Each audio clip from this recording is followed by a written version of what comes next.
ডাকাত বলতে অমানবিক ডাকাত বলতে হিংস্র ডাকাত বলতে আক্রমণাত্মক ব্যক্তিদেরকে আমরা জানি বা জেনে আসছি।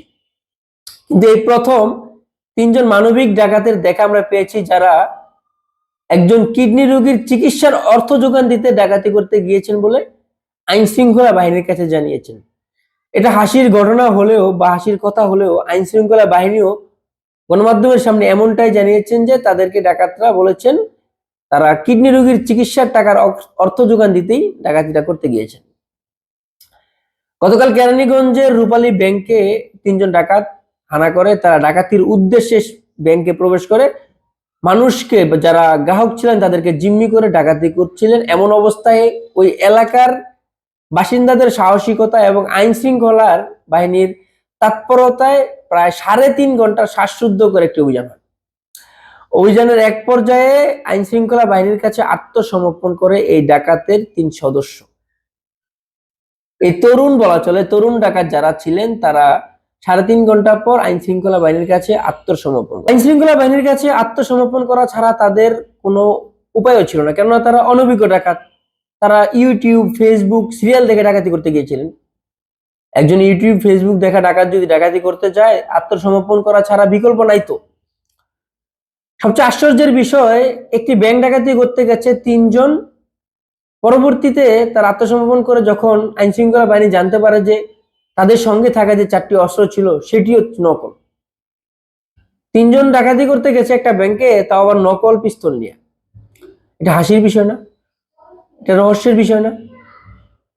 একটা ব্যাংক ডাকাতি করতে গেছেন, ব্যাংক ডাকাতি করছিলেন খেলনা পিস্তল দিয়ে। যখন আইন শৃঙ্খলা বাহিনী তৎপরতা দেখিয়ে তাদেরকে জিম্মি করে বা তাদেরকে এক প্রকার মানে ঘেরে ফেলে, তখন তো আত্মসমর্পণ করে। আত্মসমর্পণের পর আইন শৃঙ্খলা বাহিনী জানালেন যে তারা পিস্তল উদ্ধার করেছেন। পরবর্তীতে যখন তারা তদন্ত করে দেখলেন বা পিস্তলগুলো হাতিয়ে দেখলেন, সেটা খেলনা পিস্তল ছিল। ডাকাতরা অনভিজ্ঞ ছিলেন সেটা মানলাম, কিন্তু খেলনা পিস্তল নিয়ে ডাকাতি করতে গেছে, এটা কেমন নাটক না? আমরা আইন শৃঙ্খলা বাহিনীর কাছে একটা আবদার জানাই, আপনারা এদেরকে রিমান্ডে এনে জিজ্ঞাসাবাদ করেন।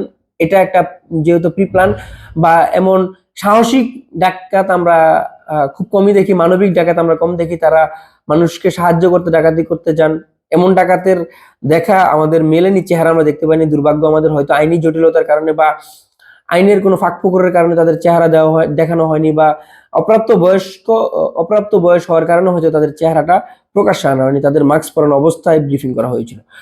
এখন আইন শৃঙ্খলা বাহিনী এটা যদি তদন্ত করে কিংবা এদেরকে রিমান্ডে নিয়ে জিজ্ঞাসাবাদ করে যে এদের সঙ্গে কারা জড়িত আছেন, কারণ এতটুকু নিশ্চিত আমরা, মানে এতটুকু আমাদের আল্লাহ জ্ঞান দিয়েছে যে একটা ব্যাংক ডাকাতি করতে অন্তত 3 জন যাওয়ার কথা না। 3 জন গেছে তো গেছে, তাও আবার খেলনা পিস্তল নিয়ে। পরবর্তীতে আবার মানবিকতার গল্প শোনালো, মানবিকতা দেখাইতে গিয়ে তারা ডাকাতিটা করেছেন। এটা কেমন জানি রহস্যের একটা টান টান আমরা দেখতে পাচ্ছি। আমরা মনে করি আইন শৃঙ্খলা বাহিনীর বিচক্ষণতা, আইন শৃঙ্খলা বাহিনীর তৎপরতায় বা তাদের তদন্তের সাপেক্ষে তারা এটা বের করতে পারবেন। কারণ এমন মানবিক ডাকাতরা আসলে কাদের ছত্রছায়ায় গেছেন বা কাদের শেল্টারে গেছেন বা কাদের সঙ্গে যোগ সাজসে গেছেন, এটা জানার বাকি আছে। কারণ 3 জন ব্যক্তি ডাকাতি করার কথা না বা ডাকাতি করতে যাওয়ার কথা না। একটা ব্যাংক ডাকাতি করতে যখন গ্রাহকদের জিম্মি করা হলো, 3 জন ব্যক্তি অস্ত্র তাক করে রাখলেন, 18 লাখ টাকাও ব্যাগে বললেন। পরবর্তীতে আত্মসমর্পণ করে তারা দেখলেন যে অস্ত্রগুলো হচ্ছে নকল, তারা মানবিক ডাকাত। এটা একটা স্কিপ বা এটা নিয়ে আইন শৃঙ্খলা বাহিনীর ঘাটাঘাটি করা উচিত বলে আমরা মনে করি।